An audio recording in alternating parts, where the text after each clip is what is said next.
Mungu atutetee Baba juu ya taifa lake Baba. Atetee viongozi wa nchi yao. Mungu atutetee Baba ile. Mungu atusaidie Yesu wetu Baba. Aepushe mauti yeye. Aepushe magonjwa yeye Mungu wa Israeli Jehova ni Shaddai. Pray, pray, pray, pray. Pray divine, wanna divine pray. Fungua kinywa omba. Rangara meshete kelele. Shangara mama mama mama mama mama meshete. Ikangara meshete kelele. Mungu atetaye simama juu ya nchi yake Baba. Anayesimama juu ya taifa la Tanzania. Ai. Nakomero Santama Baba Baba. Sisikii kuomba kwako. Sisikii kuomba kwako. Sisikii kuomba kwako. Sisikii kuomba kwako kanisa. Ningesikia watu wakilia wakiomba kwa nguvu. Mungu anasimama juu ya taifa lake. Asimama juu ya viongozi wa serikali Baba.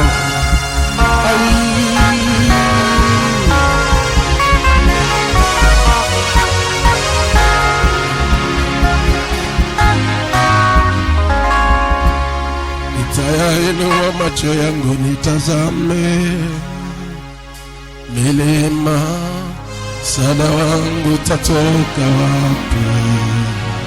Tatoka msaada wangu ni katika wewe, usiacha nipotee chini ya msalaba wako. Nitayainua macho yangu nitazame milima, msaada wangu tatoka wapi? Msaada wangu katika Yesu. Haleluya. Rabushata. Msaada wangu ni katika wewe, usiacha nipotee chini ya msalaba wako. Nitainua macho. Haleluya. Rabu. Nitayainua macho yangu nitazame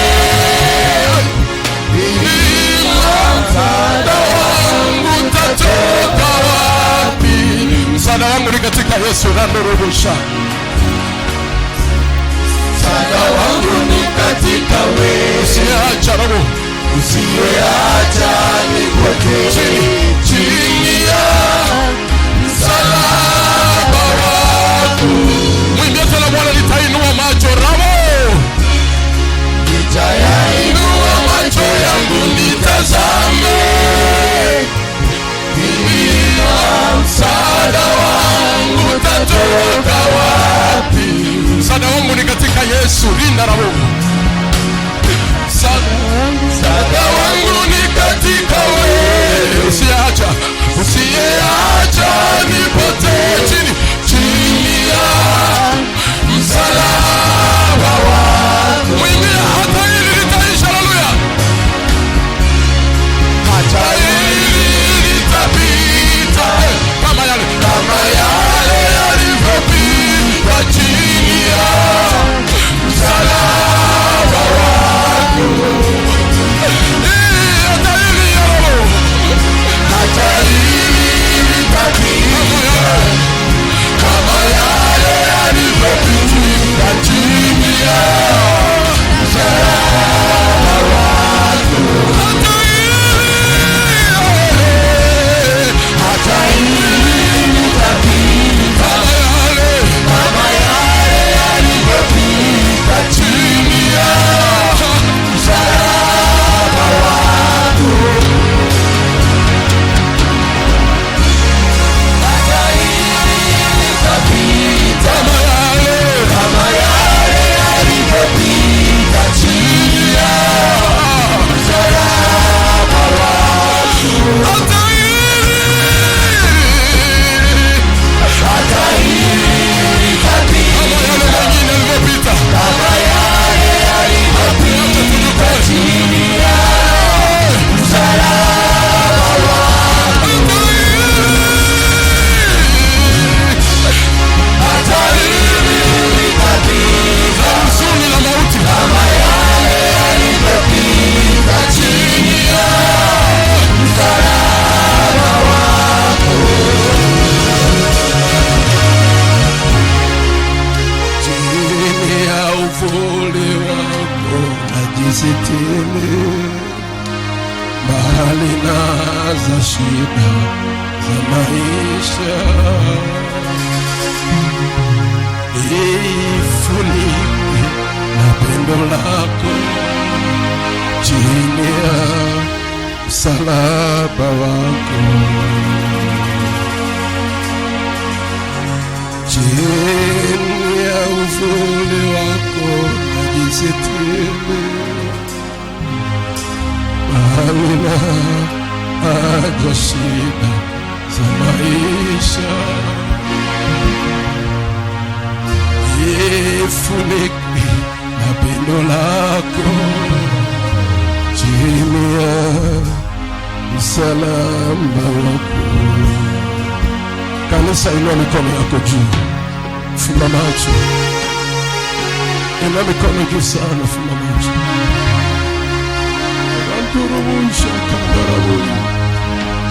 Inua mikono yako juu, fumba macho. Chini ya uvuli wako najisitiri, mbali na haja shida za maisha. Nifunike na pendo lako chini ya msalaba wako. Damu ya Yesu ifunike maisha yako. Ule uvuli uliomfunika Mariamu kutoka juu mbinguni likufunike asubuhi ya leo. Inua mikono yako juu. Ule uvuli kufunike leo, neema ya Mungu iwe juu yako.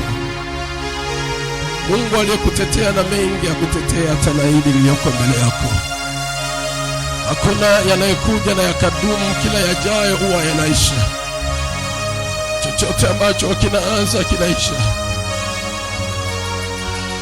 Haijalishi utisho wa mauti unatanda, lakini kwa kinywa cha manabii Israeli ilitoka kwenye mkono wa utumwa. Mungu wa Israeli, Mungu wa ushindi, aliyekutoa katikati ya adui yako aliyesaga meno, akataka kutumikisha vibaya na kuharibu, lakini Mungu akakutoa, akakupeleka anga nyingine. Today I want to pray for you.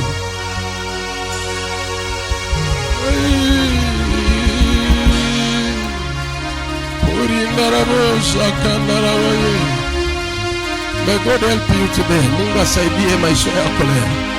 Hatua mpya ianze ndani ya moyo wako. Hatua mpya ianze kwako. Mungu wa Israeli asimame imara kwako. Sema nakataa mauti kwa jina la Yesu. Toa sauti ya nguvu, sema nakataa mauti kwa jina la Yesu. Toa sauti yenye mamlaka, sema nakataa mauti kwa jina la Yesu. Toa sauti yenye mamlaka, sema nakataa mauti kwa jina la Yesu. Nakataa mauti kwenye taifa la Tanzania. Nakataa mauti juu ya serikali.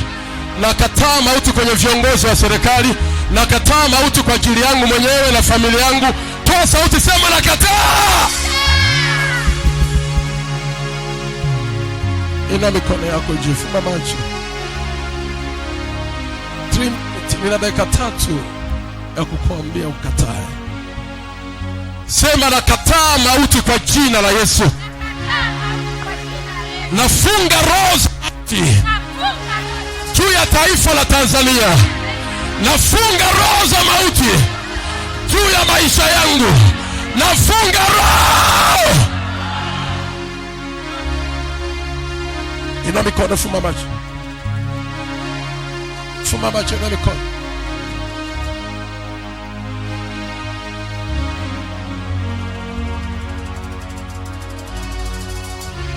Rabo shata. Wingu la Mungu likusaidie. Roho Mtakatifu ainue maisha yako leo. Ile hofu ya magonjwa isiwepo kwako. Hofu ya mauti isiwepo kwako. Amen. Pigia makofi. Ongeza makofi tena kwa Yesu. Hebu kaa, ukiwa umekaa saidia kumsalimia jirani yako, mwambie Bwana Yesu asifiwe kwa niaba yangu mimi. Lakini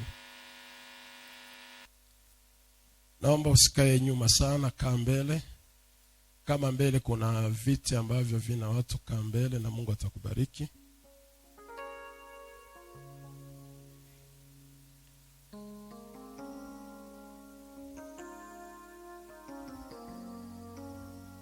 Ukiwa umekaa naomba ubebe moyo wa utulivu. Alafu chukua daftari na kalamu. Chukua daftari na kalamu. Naomba ufungue kitabu kile cha Mwanzo.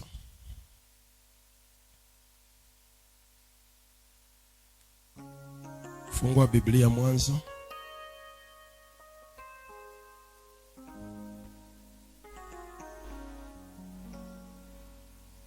Fungua Biblia Mwanzo.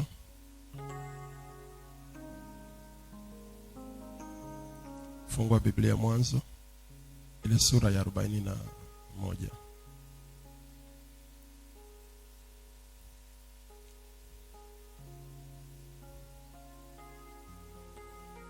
Somo langu, kumbuka, andika kuambatana na mtu ambaye, kuambatana na mtu wa Mungu ambaye roho ya Mungu yupo ndani yake. Au tuandika kuambatana mtu mwenye roho wa Mungu yumo ndani yake. Kuambatana na mtu ambaye roho ya Mungu yumo ndani yake.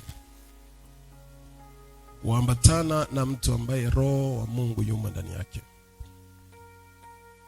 Kumbuka maana ya kuambatana ni kushikamana, ni kung'ang'aniana, ni kuwa kitu kimoja, kuwa watu wenye nia mamoja na kunena mamoja. Ipo ushindi mkubwa na nguvu kubwa sana kwenye maisha ya Mkristo, kwenye maisha ya Mkristo au maisha ya nabii inayotoka kwenye madhabahu kwenda kwenye maisha ya Wakristo wanayesali kanisani. Narudia tena. Kuna ushindi mkubwa au kuna miujiza mikubwa ya nguvu ya Mungu iliyopo kwenye madhabahu iende kwenye maisha ya Wakristo kwa ajili ya kuwasaidia maisha yao. Lakini siri kubwa ni kuambatana. Biblia imeandikwa kwamba wawili wenu wakipatana hapa duniani na waombe lolote kwa Mungu wangu, naye Mungu atawatendea. Namshukuru Mungu hajaweka limitation ya kitu ambacho natakiwa kuomba. Amesema na waombe lolote, whatever things you can pray. Omba lolote na mtatendewa. Ukiomba biashara, ukiomba ndoa, ukiomba kazi, utatendewa. Ni wewe tu uweze kuomba lolote. Kwa hiyo inaweza ikawa ni sababu kubwa kwa nini nguvu ya Mungu inaishia madhabahuni, haiendi kwa watu na kuwafungua watu.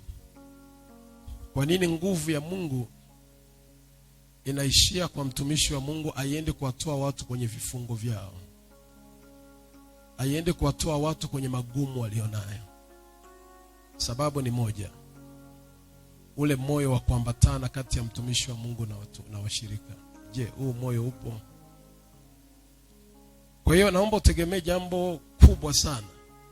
Ukitaka upokee yale ya madhabahuni, ni vyema uwe na nguvu ya kuambatana na madhabahu. Taelekeza kanuni za kuambatana ili upokee. Usije kanisani na ukaishia kanisani na ukaondoka, nguvu ikaishia hapa madhabahuni. Siku zote unapoingia kanisani, tamani kupokea. Ulimeingia, usirudi kama ulivyoingia. Utoke na mabadiliko mengine. Fungua Mwanzo ile sura ya 41 na ule mstari wa 8. Nitabarikiwa kila mwenye Biblia asome. Hata ukiwa na Biblia ya kwenye simu. Hata ukiwa na Biblia ya kwenye simu. Ni Biblia. Fungua Mwanzo ile sura ya 41 na ule mstari wa 8. Kama tumefika, naomba tusome wote kwa pamoja.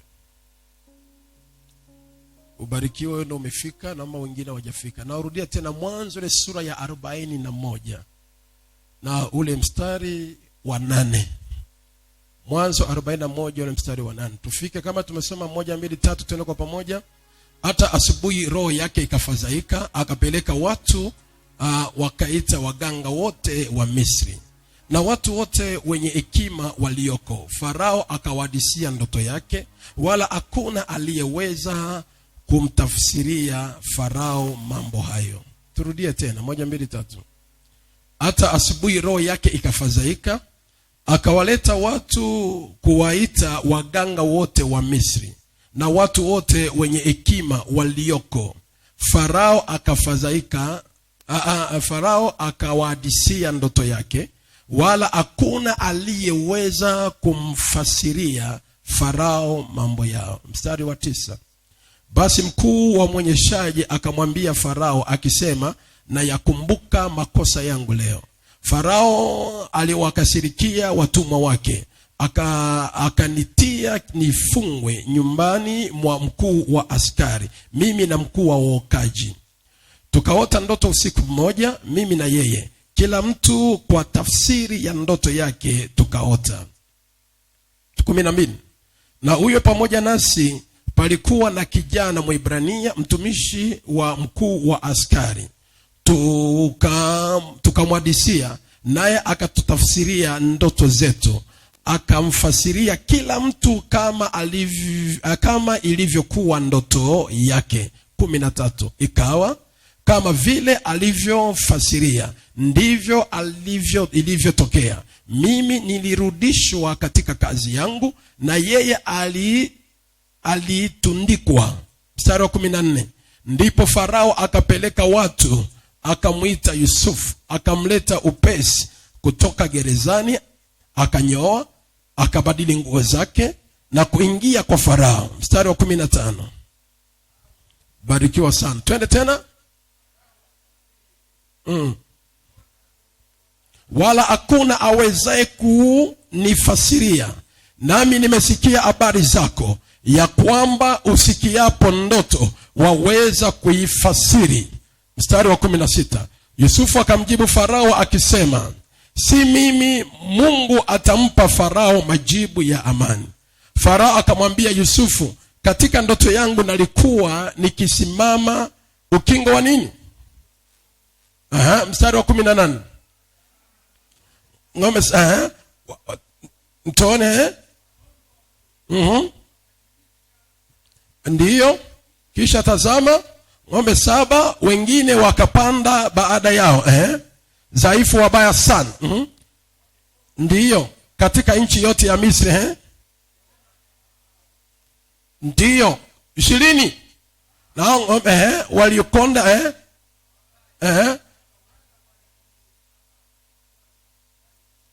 Amen. Unaisoma, barikiwe sana. Mstari wa 21. Soma mstari wa 21, 1, 2, 3. Wamewala, bali wakaonekana wabaya kama kwanza. Basi nikaamka. 22. Kisha nikaota ndoto, nikaona katika ndoto yangu, na tazama masuke 7 yanatokeza katika bua moja. Mema yamejaa. Na tazama masuke 7 membamba dhaifu yamekaushwa, na upepo wa mashariki yakatokeza baada ya. Mstari wa 24. Na hayo masuke dhaifu yakameza yale masuke 7 mema. Nami nikawaambia hao waganga, wala hakuna aliyeweza kuni maana yake. Ubarikiwe sana. Mstari wa 25. Twende kwa haraka. Yusufu akamwambia Farao, ndoto ya Farao ni moja. Mungu amuonyesha Farao atakayo yafanya hivi karibuni. Wale ng'ombe 7 wema ni miaka 7, na yale masuke 7 mema ni miaka 7. Ndoto ni moja. Mstari wa 27. Na wale ng'ombe 7 dhaifu wabaya walipopanda baada yao ni miaka 7, na yale masuke 7 matupu yaliyokaushwa na upepo wa mashariki yatakuwa miaka 7 ya njaa. Ndiyo, twende. Ndivyo nilivyowaambia Farao, ya kwamba Mungu amemuonyesha Farao atakaye yafanya hivi karibuni. Tazama, miaka 7 ya shibe inakuja katika nchi yote ya Misri. Kisha kutakuwa na miaka 7 ya njaa baada yake, na shibe ile yote itasauliwa katika nchi ya Misri, na njaa itaharibu nchi. 31. Wala shibe ile haitajulikana katika nchi kwa sababu ya njaa inayokuja baadaye, maana itakuwa nzito sana. 32. Na ndoto ya Farao kwa vile ilivyokuja mara ya pili, ni kwa sababu neno la Mungu amelithibitisha, na Mungu atalitimiza upesi. Nani ameshaota mara ya kwanza, ya pili bado anapuuzia? Tuko mstari wa ngapi? 33. Twende 1, 2, 3. Basi Farao na ajitafutie mtu wa akili na hekima, amweke juu ya nchi ya Misri. 34. Farao afanye hivi tena, akaweke wasimamizi juu ya nchi, na kutoa sehemu ya 5 katika nchi ya Misri katika miaka 7 ya kushiba, na wakusanye chakula chote cha miaka hii myema ijayo, wakaweke akiba ya nafaka mkononi mwa Farao, wakakilinde kuwa chakula katika mji. 36. Na hicho chakula kitakuwa akiba ya nchi kwa ajili ya miaka hiyo 7 ya njaa itakayokuwa katika nchi ya Misri, nchi isiharibike kwa njaa. 37. Neno hilo likawa jema machoni pa Farao na machoni pa watumwa wake wote. Farao akawaambia watumwa wake, weka mstari na kwa sauti, twende 1, 2, 3. Tutapata wapi mtu kama huyu mwenye roho ya Mungu ndani yake? Turudie 1, 2, 3. Rudia nyuma yangu, sema Farao akawaambia watumwa wake, Sauti ya uzima utabarikiwa leo. Ukifungua kinywa na ukanena yale maneno ya Mungu, you'll be blessed today. Farao akaambia watu wake, sijasikia sauti ya uzima, bado nasikia sauti ya wasiwasi. Farao akaambia watu wake, uzima umeanza kidogo, naomba uzidi hapo, na leo upokee uzima wa afya, mifupa, kila kitu kwako kipokee uzima leo kwa jina la Yesu. Twende kwa sauti. Farao akaambia watu wake, tupate wapi mtu kama huyu mwenye roho ya Mungu ndani yake? Tupate wapi mtu kama huyu mwenye roho ya Mungu ndani yake? Wenye Biblia wajaribu tu kuinua Biblia yao hivyo kama mimi na Biblia 2 ya 6 kwenye nani. Alafu fungole mstari. Fungole mstari wa salasi. Tuko Mwanzo 40 na ngapi? 41 mstari wa ngapi? Kila mmoja afungua hapo. Alafu soma 1 2 3 twende wote. Farao akaambia watumwa wake, tutapata wapi mtu kama huyu mwenye roho ya Mungu ndani yake? Amen. Rudia tena. Farao akaambia watu wake, tutapata wapi mtu kama huyu mwenye roho ya Mungu ndani yake? Ubarikiwe. Naomba unisikilize vizuri. Kama ni Biblia yako weka mstari kama hako. Tutapata wapi mtu kama huyu mwenye roho ya Mungu ndani yake? Weka mstari neno hilo. Yusufu ni kijana wa Kiebrania na ni mtoto wa mzee Yakobo. Yusufu hata kupata kwake, kuzaliwa kwake Yusufu kulikuwa ni hali ya misukosuko. Mama yake na Yusufu alikataliwa kwanza na baba yake na mama yake na Yusufu, na maana bibi yake, babu yake na Yusufu. Ulikuwa mama yake aolewe kwanza, kabidi aolewe mkubwa wao. Ikabidi baadaye ndipo mama yake na Yusufu akaja akaolewa. Na Yakobo alionekana kupenda sana mama yake na Yusufu kuliko yule mwanamke mwingine. Na ilimfanya afungwe uzazi asiweze kuzaa, kwa sababu ilionekana anampenda mtu. Baadaye alipomwomba Mungu sana, Mungu akamfungulia tumbo, akapata watoto wawili ambaye ni Yusufu na Benjamin. Wakawa ni watoto ambao wamezaliwa hapo. Yusufu alikuwa ni mtoto mwenye hekima na alipendwa sana na baba yake. Yakobo alimpenda Yusufu. Na siku moja Yusufu alitengenezewa kanzu nzuri sana baba yake akavikwa. Lakini Yusufu alikuwa na neema ya Mungu. Kanisa, naomba nisikilize vizuri.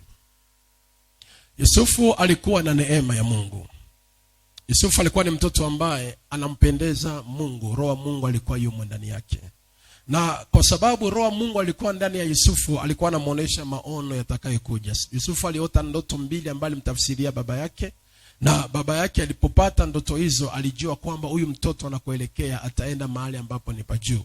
Lakini ndugu zake wakubarikiwa na Yusufu waliona wivu juu ya Yusufu na wakatamani zile ndoto zake zisiweze kutimia kwenye maisha yake. I bless by this. Ni kweli adui wa mtu ni yule wa nyumbani mwake.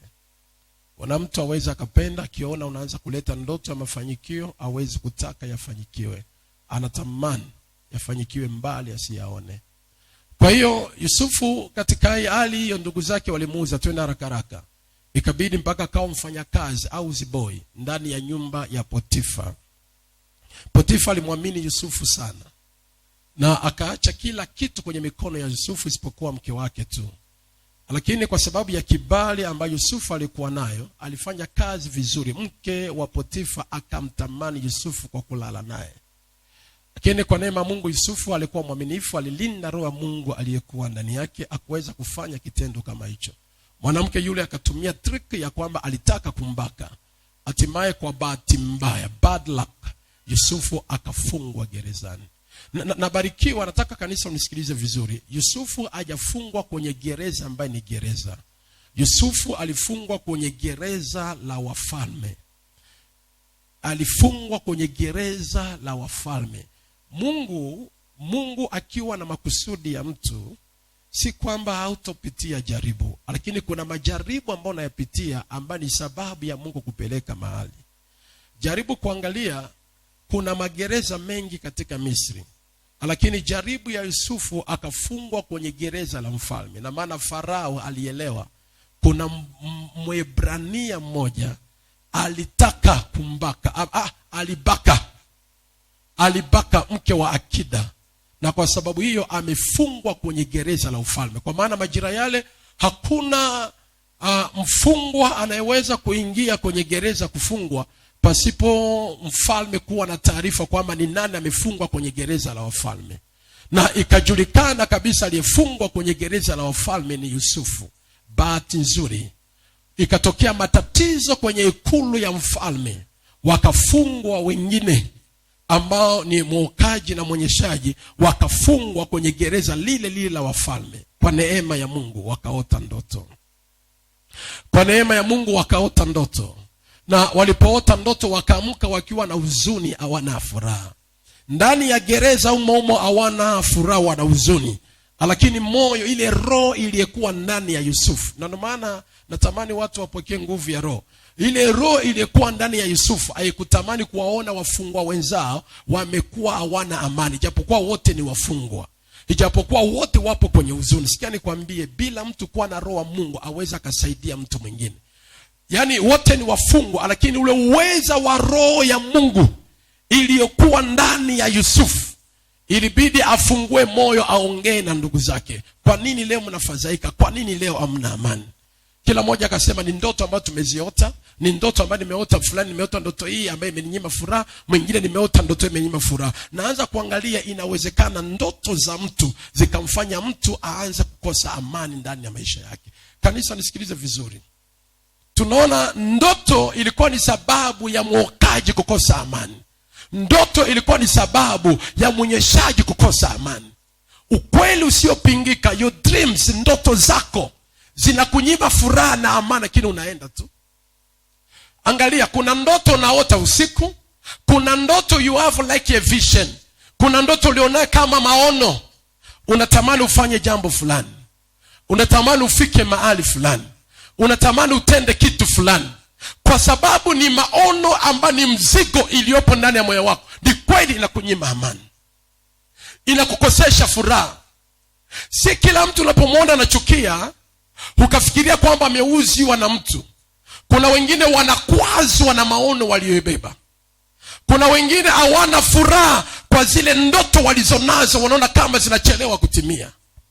Si kwamba kuna rafiki amemkwaza, si kwamba kuna jirani amemuuzi, si kwamba kuna mtu amenena vibaya juu yake, lakini mwenzi. Ndio maana be careful, usituone watu wanatunainama vichwa tuko kimya ukahisi baba mchungaji anaona. Hapana, kuna maono ambayo mwanadamu anakuwa nayo ambayo inamfanya inimnyime furaha. Hana usingizi, hana amani, chakula kwake atamani hata kula, na ukimletea chakula hadi kama ipasavyo.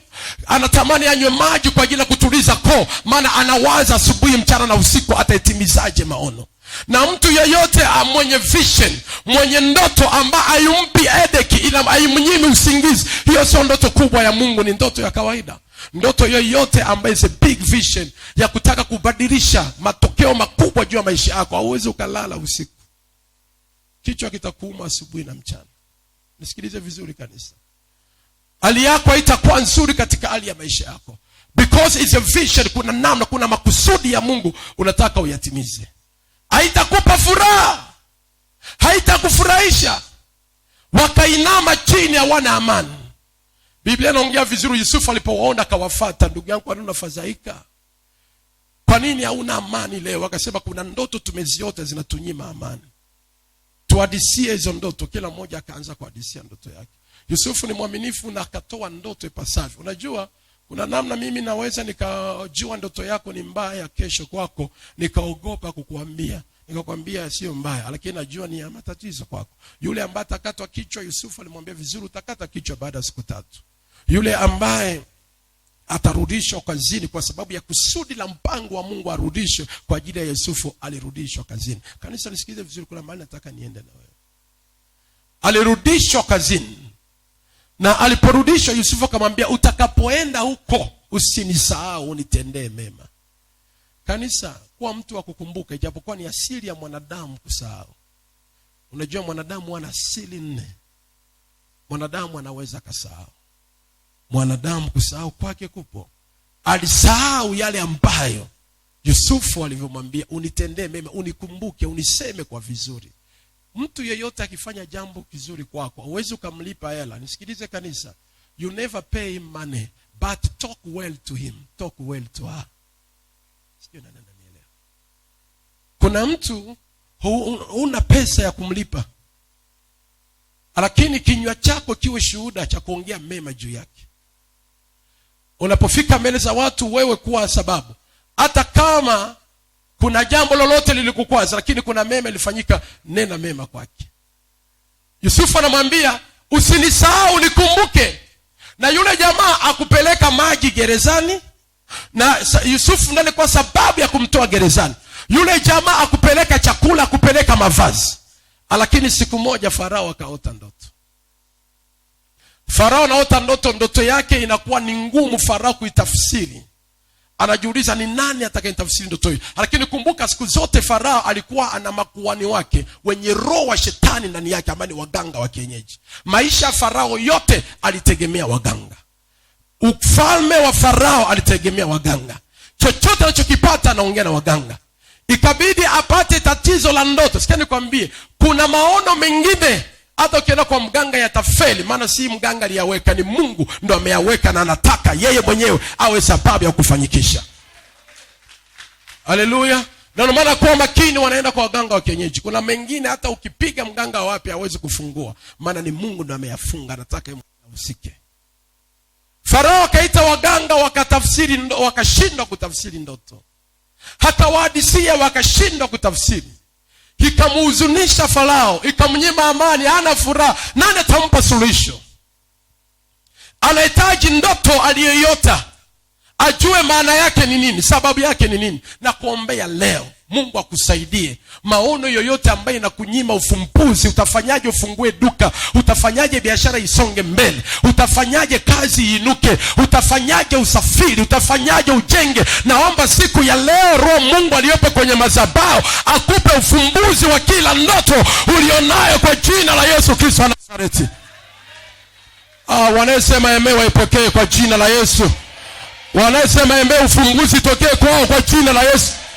Narudia kusema hivi, chochote ambacho kimekunyima ufumbuzi ndani ya muda wa kutosha, unajiuliza, umeenda kwa mjomba imeshindikana, umeenda kwa shangazi hajaleta ufumbuzi, umeenda kwa bibi hajaleta ufumbuzi, umeenda kwa watu mbalimbali wamekosa, wamekunyima ufumbuzi. Naomba leo Roho Mungu aliyopo kwenye madhabahu akupe ufumbuzi wa ndoto yako, ufumbuzi wa biashara ambayo unaitafanya kuifanya, ufumbuzi wa kazi unaitamani uiendee.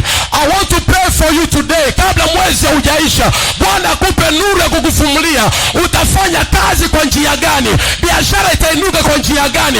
Utajenga kwa njia gani? Anayeamini asimame aseme amen mara 3 kuzidi wengine wote kwa jina la Yesu. Haleluya. Sema tena amen. Sema amen. Sikane kuambia solution ni kwa Mungu, maana Mungu ndio sababu na kusudi ya kukuleta hapa duniani. Hakuna mtu yoyote. Maono liyebeba, hatima yako ni Mungu ndiye anakusudia. Na leo hii, that is your final ya kwanza kuona picha na mwanga. Nataka nitabiri kwako mchana wa leo, chochote ambacho umeona giza kwenye biashara yako, na achilia nuru ya Mungu iangazie kwenye biashara. Ndoto ambazo umeona hauwezi kuendelea, naomba leo Roho Mungu afanye nafasi juu yako. Sikiliza. Naomba elewa kwamba suluhisho wa kila kitu ni Mungu. Farao alishindwa, akujua afanyeje, akakosa amani. Waganga wa kienyeji wakafeli, hawakuweza kutoa tafsiri kwa ajili ya Farao. Ikampa mawazo Farao alichofanya hana cha kufanya. Bahati nzuri yule jamaa akakumbuka makosa yake. Nabarikiwa, nakumbuka makosa yangu hivi leo. Wakati ulipotufunga mimi na yule jamaa mwokaji, tulipokuwa gerezani, tuliota ndoto wote wawili. Na ile ndoto tuliota alitafsiria jamaa fulani wa Kiebrania. Ni jamaa wa Kiebrania alitafsiri ndoto, na ikawa vile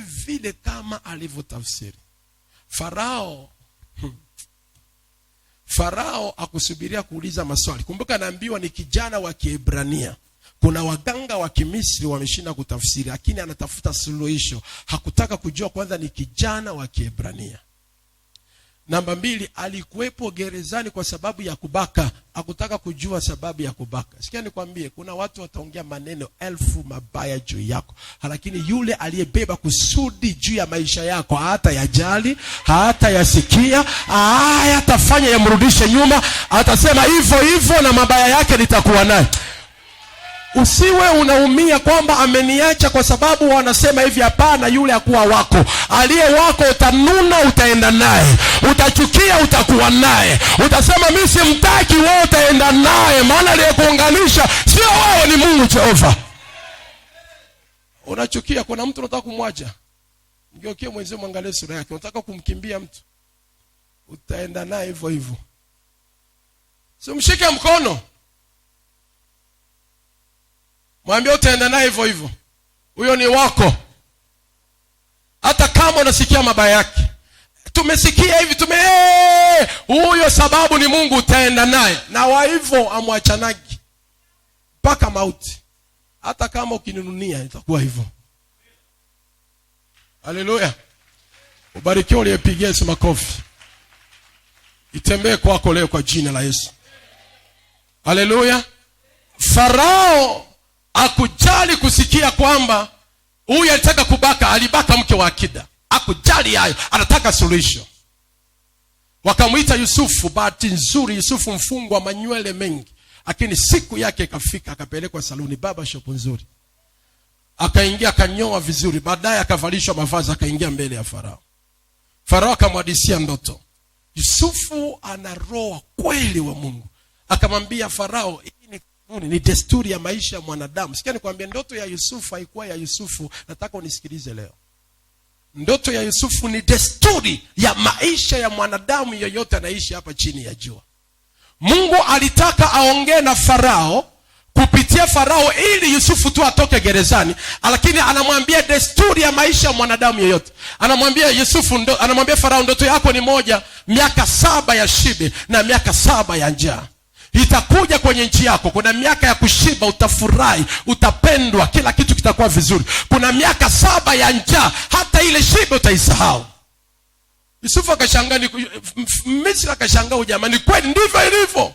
Na ndo maisha mwanadamu yoyote alivyo. Nisikilize vizuri, mwanadamu yoyote ana miaka 7 ya kukubalika. That is your opportunity Mungu aliweka kwenye maisha ya mwanadamu. Una miaka 7 unafanya vyema. Una miaka 7 hata usipopaka lipstiki utapendwa. Una miaka 7 hata ukisuka kwenda kilioni mwanaume atakuchumbia. Una miaka 7 hata usipovaa vizuri unapewa ofa ya soda. Yaani hiyo ipo, sio sura yake nzuri, sio nini, kuna kibali cha kimungu kinatumika juu yako ndani ya miaka 7. Haleluya, nisikilize vizuri. Sema amen. Sema amen. 7 years. Haijalishi unaongeaje, haijalishi una vyeti gani, lakini kuna wingu la miaka 7 juu ya maisha yako. Hule bila kutumika, hupewa favor, kibali cha kuonekana, kibali cha kufurahishwa, kibali cha kupendwa, kibali cha watu wakufuate. Miaka 7 itakuwepo. Ukianza kuringa na kujiona mimi ndo mzuri zaidi ya wote, angalia mimi jinsi nilivyo, mimi najua kuvaa, huyu hajui kuvaa. Ndugu, kuna miaka 7 nyingine itakuja, utavaa vizuri, unaonekana jini maaba. Halo, sema amen. Sema amen. Sema amen. Yaani miaka 7, sikia nakwambia, kuna miaka 7 hauhangaiki kufanya kazi nyingi. Yaani ukiingia tu ofisini kidogo tu hela mpaka unaanza kujiuliza ulivyouza na hela unayopata ni nyingi, unajiuliza how comes. Miaka yako 7 ambayo kwa hekima yako hujui kuitumia. Haleluya. Yaani ukikosa tu kitu kidogo kinakubalika. Chochote kinakubalika. Miaka 7 ya Mungu kukufaulisha maisha. Hakuna mwanadamu yeyote anayekosa miaka 7. Na hapo ndio kuwa makini. Hiyo miaka 7 ya kuchumbiwa kwa wakataa sana.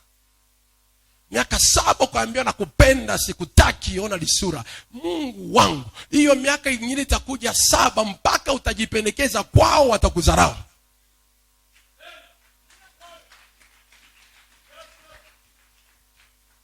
Sikiliza.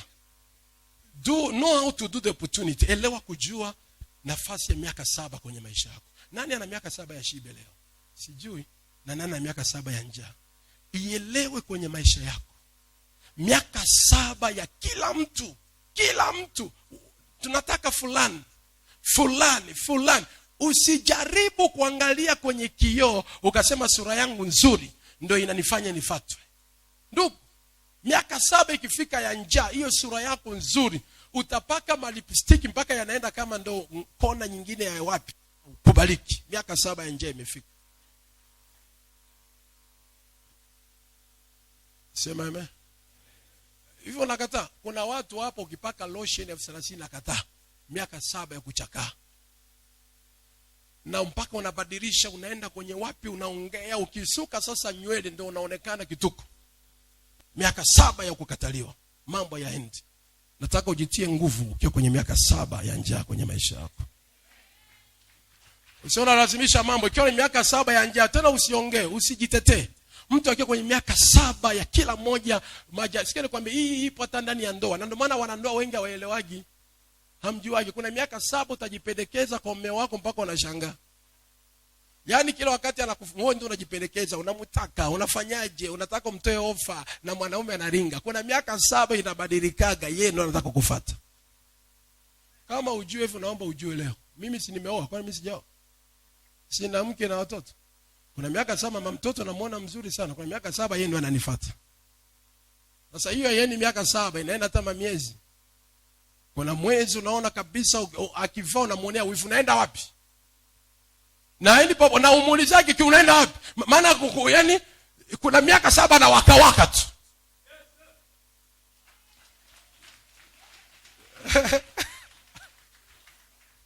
Haleluya.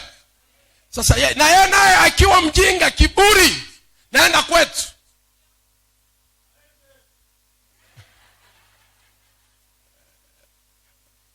Hauwezi kukubali aende, maana ni miaka ambayo moyoni inakukereketa wewe. Haleluya. Yaani unafuatilia tu. Sasa kuna miaka inabadilikaga. Mungu ni Mungu wa majira. Ana majira yake, kibao kinabadilika. Yeye ndo anaanza sasa kwako. Unashangaa hata kama unachelewa tu. Uko wapi na maawara zako? Sina maawara. Mimi nipo tu na tulia zangu, hakuna cha awara. Ni miaka yangu 7 kunipenda. Naomba iwe kwa mtu mmoja kwa jina la Yesu. Iwe miaka 7 ya kupendwa. Siungene mkono sema amen, naipokea kwa jina la Yesu. Nikichelewa nyumbani unaona shida, hapana, ni miaka yangu 7 na mimi nitaringa kwa miaka 7. Naomba upokee hekima ya kujua miaka yako 7 ya kukubalika. Haleluya. Sema tena amen. Naomba aliyepo kwenye jaribu lolote leo atulize akili yake, anyamaze kimya. Ni miaka yake 7 ya kukataliwa.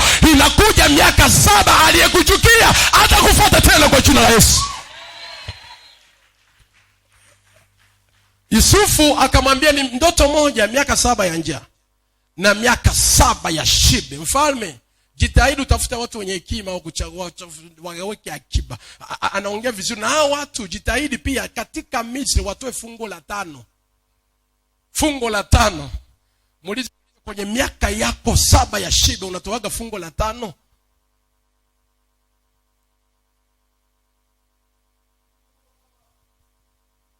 Ama Biblia imeongea vibaya? Biblia Yusufu ameambiaje watu? Kwenye miaka ya shibe kila mwananchi atoe fungo la ngapi? Hebu soma, labda ninakosea. La 10 ndo kanisa, je, mnajua? Ama nikisema la 10 unaelewa. Mimi nataka niseme fungo la 5. Hiyo miaka ya kila raia atalima anavuna sana. Kila raia akilima, jamani Mungu ametuona, atoe fungo la 5 juu ya akiba. Lazima aweke fungo la 10 kwenye miaka yake ya biashara kuwa nzuri. Kwenye miaka yake ya pesa kuwepo, atoe zaka. Kwenye miaka yake kila anayemuomba nampa hela, atoe zaka. Maana iko miaka hata mjomba wako, hata mume wako akupe hata 100. Ile akiba yako ndio itakuokoa.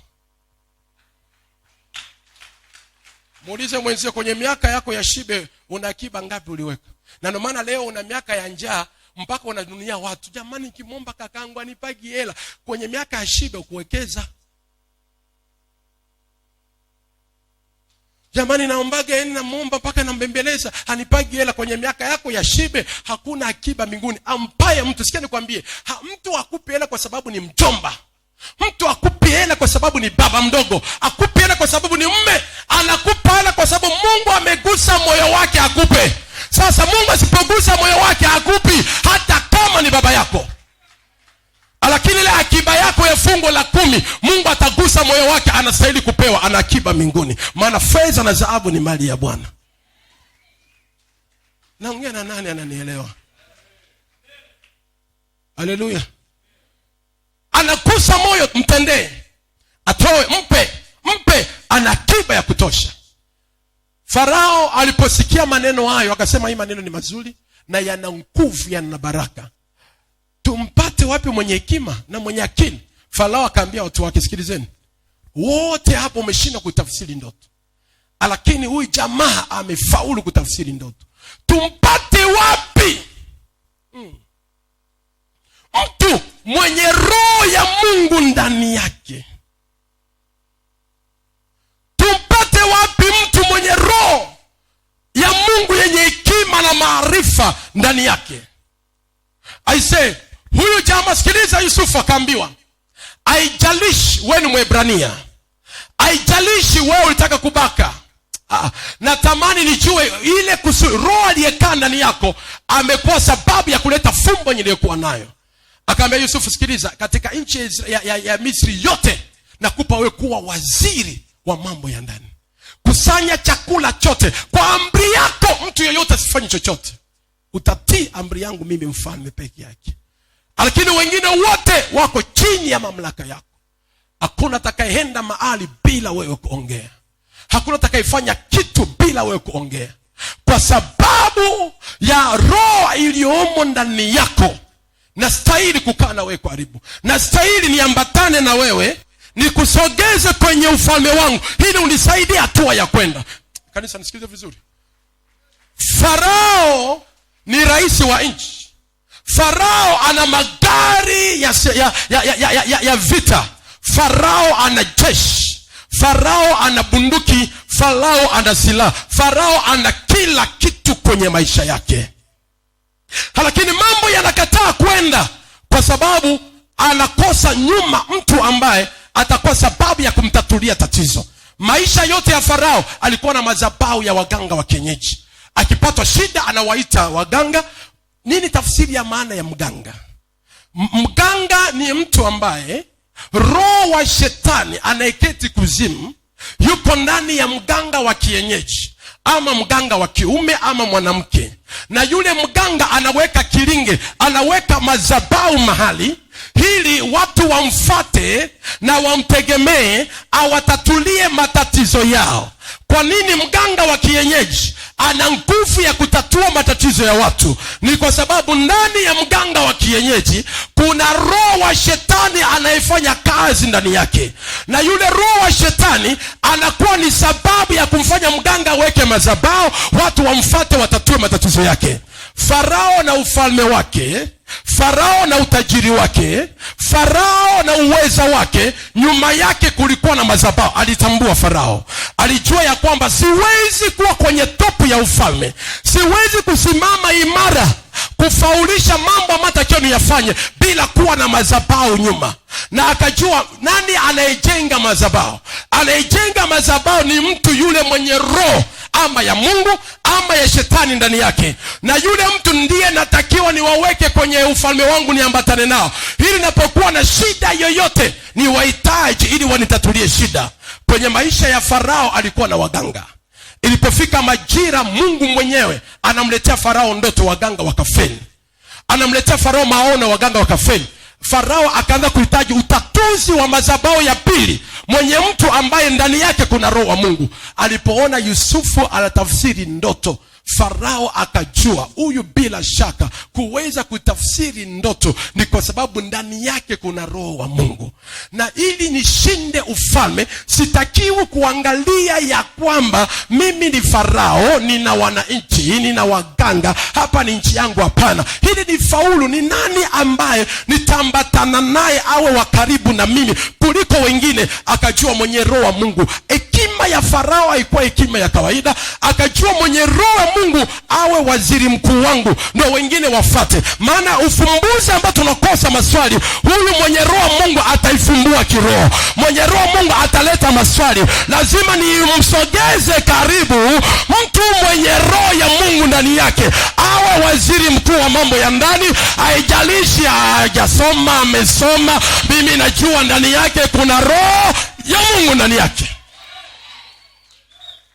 Farao akamsogeza Yusufu, akaambatana, akamwambia, hii ndoto, hii tafsiri yako si ya kawaida. Kweli miaka 7 ya shibe. Na ikafika miaka 7 ya shibe. Nabarikiwa na Yusufu, nampenda Yusufu. Yusufu alipopata utawala na ukuu, alijua kwamba ni roho aliyomo ndani yangu na amenipa hii hali. Yusufu hakuwa na kiburi. Laiti angelikuwa ni mwingine, Yusufu alivyopewa tu waziri namba 1, ningemfuata akida aliniweka gerezani. Haujanielewa vizuri. Lakini alikuwa na kisasi. Hakutaka kumfuata Akiba, alimweka gerezani, alijua ni mapenzi ya Mungu. Alimwachia Mungu. Hakutaka kwenda huko. Kanisa nisikilize, naomba nisikilize. Na dakika 15 ya kumaliza ibada, niombe na wewe. Yusufu alipojua na roho ya Mungu, akajua mimi ni sababu ya madhabahu ya Farao. Kanisa, katika ulimwengu wa roho mwanadamu ana mafanikio mengi. Magumu yanayomtesa mwanadamu leo hii ni vitu ambavyo havionekani kwenye macho ya kawaida. Na vitu ambavyo vionekane kwenye macho ya kawaida ni vitu ambavyo viko katika ulimwengu wa roho. Sensi ya mwanadamu yeyote ni ndani ya ulimwengu wa roho. Hebu sema ulimwengu wa roho. Ulimwengu wa roho ni ulimwengu gani? Ulimwengu wa roho ni ulimwengu usioonekana kwa macho. Lakini ndio kila kitu cha mwanadamu kinaanzia huko.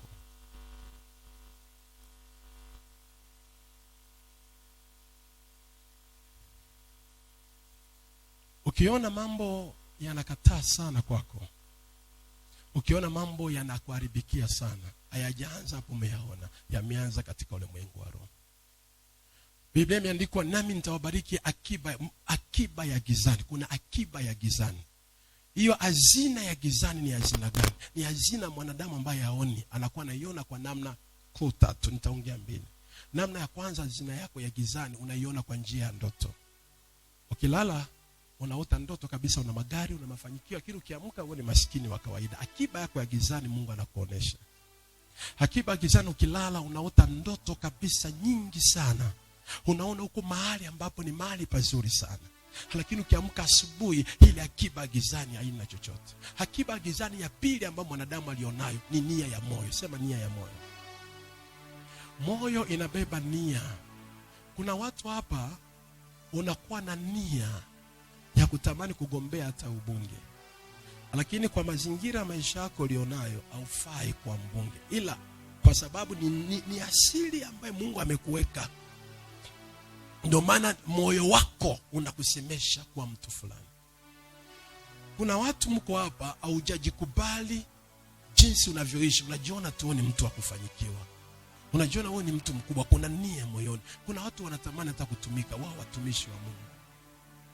Kuna mtu akienda kanisa kusali, anajisikia kabisa natamani na mimi nianze kuimba ama kuhubiri. Kuna nia ya moyo ambayo Mungu amekuwekea vitu vyako ndani ya moyo ambavyo vinakuwa vinakukereketa moyoni, vinakusemesha. Hiyo ni akiba ya gizani. Vitu vile ili viweze kutokea kwenye maisha ya mwanadamu ni lazima vipite kwenye madhabahu. Kanisa nisikilize vizuri. Baraka zozote za rohoni, matukio yoyote ambayo unayasikia ndani ya moyo wako, nani ana ile kiu? Na ndio maana jiangalie sana, mwaka jana ulikuwa na shauku ya kufanya nini? Alafu mwaka huo hiyo shauku imepotea, elewa kwamba inawezekana vimeibiwa. katika ulimwengu wa roho. Na ndio maana tarehe 8 Mungu ananipa kufanya semina kurudisha vitu vya watu ambavyo vimeibiwa. Naomba niombe Mungu hiyo semina niweze kuifanya. Itakuwa very powerfully kurejesha mali ya watu. Kanisa, nisikilize vizuri, na dakika 15 nimekuahidi, imebaki dakika 10. Nataka niongee na wewe jambo la baraka sana. Ukitaka kutembea usiangalie vitu unavyoviona kwa macho. Ukitaka kufaulu usiangalie vitu unavyoviona, angalia moyo wako. Sikiliza moyo wako unakusemesha kuwa mtu wa aina gani kwenye maisha yako. Sisi tumeanza kuwa wachungaji si kwamba tunahubiri kwa sababu tumesimama kuhubiri. Moyo utusemesha kuwa na nia ya kuokoka na tuwe watumishi wa Mungu. Ilikuwa ni hazina ambayo Mungu aliweka mbinguni. Ananisemesha silali asubuhi, mchana na usiku. Nikiona wahubiri wanahubiri nasikia kulia, namwambia Mungu, that I want to be. Nataka niwe hivyo. Hiyo ni hazina Mungu ananiwekea. Nilikuwa nikitembea nikiona mtu anahubiri. Kuna apostle mmoja sintosahau, anaitwa Kelvin Kisha. Alikuwa akihubiri kanisani, anahubiri nalia, anahubiri mimi nalia, anahubiri nalia. Akasema nataka niinue watu viwango ambao watatoka 100,000 waje kwenye madhabahu. Siku hiyo nilikuwa sinaga hela. Nikaamua kuinuka pale nikilia, maana nasikia kiu ya kutaka kumtumikia Mungu kwa viwango vingine. That is hazina, ni ile kiu ya ndani ambaye Mungu aliweka ndani yangu, ambaye ndivyo nitakavyokuwa kesho. Lakini itafaulije litokee? I need altar, nahitaji madhabahu itakayonifaulisha. Nani anaelala? Nisikilize vizuri. Vya rohoni vyovyote vile hautoviona kama vinatoka mbinguni. Lazima vipite through ndani ya mtu, roho wa Mungu. Ndoto ya Farao ilikuwa ni ndoto ya rohoni, ya maono. Anashindwa afanyaje, anataka ifike, anahitaji mtu. Maana madhabahu ya kwanza ya mtu mwenye roho ya uchawi imeshindikana. Sikia nikwambie kanisa, ulijisumbua sana kwenda kwa waganga. Maana maono iliyomo ndani yako ni hatima ambaye Mungu aliweka ndani yako. Ndio maana wengine walienda kwa waganga, waganga wakawakataa. Mwingine mkaenda kwa waganga, mganga akasema mimi sikutibu. Kwa maana haiwezi, hiyo sio ya kwake. That is a vision of God. Ni maono ya Mungu, hatima ya Mungu iliyomo ndani ya Mungu. Mungu mwenyewe ndiye anaifanya. Haleluya. Sikiliza vizuri. Baadaye Farao alivyojua, akajua huyu ndo sababu, akashikamana naye. Elewa hazina. Na ndio maana chunguza ile kiu yako ya mwezi kwanza, inaendelea mwezi wa pili. Sikia nikwambia, katika vitu ambavyo hautaki kuvipoteza kwenye maisha, naongea na mtu katika vitu hautaki kuvipoteza kwenye maisha, achana haya mambo nayaona. Usipoteze nia ya moyo. Ukipoteza nia ya moyo utakuwa kama mnyama, utatembea without vision. Linda sana kinachokaa ndani ya moyo wako. Ni siri yako mwenyewe. Hakuna anayejua, lakini unaiona mataifa ndani ya moyo. Hakuna anayejua unaona magorofa ndani ya moyo. Hakuna anayejua unaona taifa mbali ndani ya moyo, unaona magari ndani ya moyo. Ilinde hiyo. Haleluya. Ambayo imeshaibiwa, ndio maana tarehe 8 nitairudisha. Kuna watu umekufa, hata ukiomba au sikia tele shauku ya kuinuka ufanye kitu. That is a trick of the devil. Ndo usipojua wewe, usipojua shetani, unapoenda kwa waganga. Na maana wengine mkienda kwa waganga ndio sababu ya nyota kuibiwa. Ulipoenda tu kwa mganga wa kienyeji tu ni sababu ya hazina zako zote zimeibiwa. Maana mganga ana uwezo kuangalia, naona huyu mama si wa kawaida huyu. Huyu mama ni kiongozi. Huyu mama ni mtu mkubwa. Anaona hazina zako za rohoni. Anaona vitu vyako rohoni. Anasema huyu si wa kawaida. Anakutengenezea dawa, anafikiria na kusaidia, kumbe anakuibia vyote. Ukitoka kwa mganga kichwa kinaanza kuuma. Ukitoka kwa mganga mambo yaendi. Ukitoka kwa mganga kiu ya kuomba ipo. Ukitoka kwa mganga mambo yaende tena, wamekuibia hazina ya rohoni. Vimeondoka. Na ile kiu ikiondoka, ile nia ikiondoka moyoni, utakuwa ni mnyama ambao una direction. Maana kiu ndio inamshawishi mtu afanye kitu. Jamani, sikia nikwambie, atakayepotea siku ya leo ni yule aliyeda kiu na Mungu amtendee. Yule kiu iliyopo ndani yako. Heri wale wenye njaa na kiu ya haki, kwa maana wao watasibishwa kwa jina la Yesu. Sikiliza vizuri. Sema amen. Sema amen. Sikulala, sikutulia, nilikuwa na kiu. Nilikuwa na I'm a pastor. I want to be a pastor to be. Nasikia mimi ni mtu. Naisikia moyoni. Siri kubwa ya vitu vyovyote vya roho unapovisikia, unahitaji madhabahu. Atanielewa mtu aliye na vision kubwa, aliye na ndoto atanielewa. Unahitaji madhabahu inayosimama nyuma yako. Madhabahu ni nini? Na ni nani sababu ya madhabahu? Anayeanza madhabahu huwa ni kuhani. Ina maana mchungaji yeyote mwenye roho wa Mungu ndani yake. Narudia, roho wa Mungu tena kwa herufi kubwa. Mwenye roho wa Mungu ndani yake huwa ndo sababu ya kujenga madhabahu.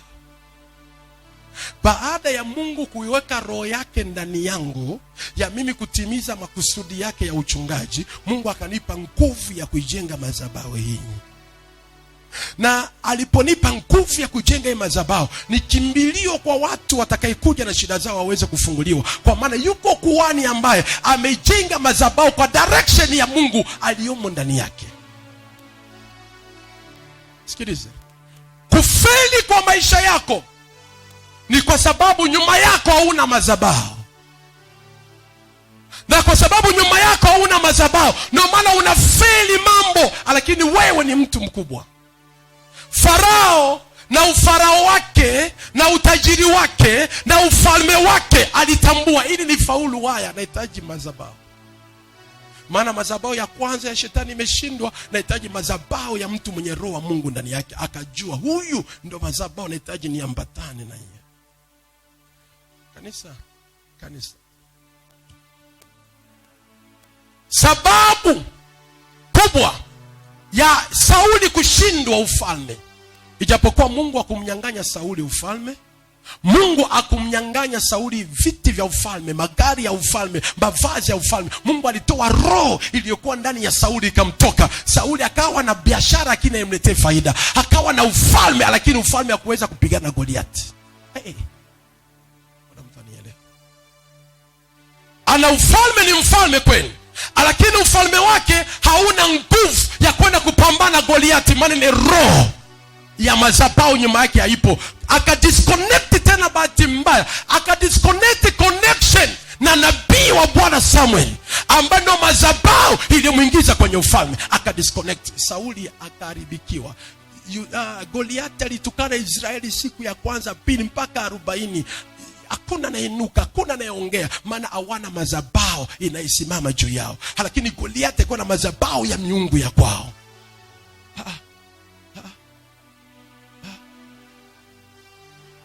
Hebu mgeukie mwenzie mwambie, wewe hiyo pepo ya kulala itoke kwako. Mwamshe huyo mwenye pepo ya kulala. Kuna wengine ndani labda mna kiringe ndani nyinyi, mna madhabahu ya miungu ndani nyinyi. Kuna watu wana madhabahu ya uganga ambaye anaisikiagi. Nisikilize vizuri. Nataka unisikilize, nataka nikupeleke mahali. Nimesema nimebakiza dakika 5 kuongea na wewe. Amen. Madhabahu iliyemuingiza Sauli kwenye ufalme, nabii Samuel mwenye roho Mungu ndani yake akamfanya Sauli awe mfalme. Sauli akadisconnect connection na Samuel.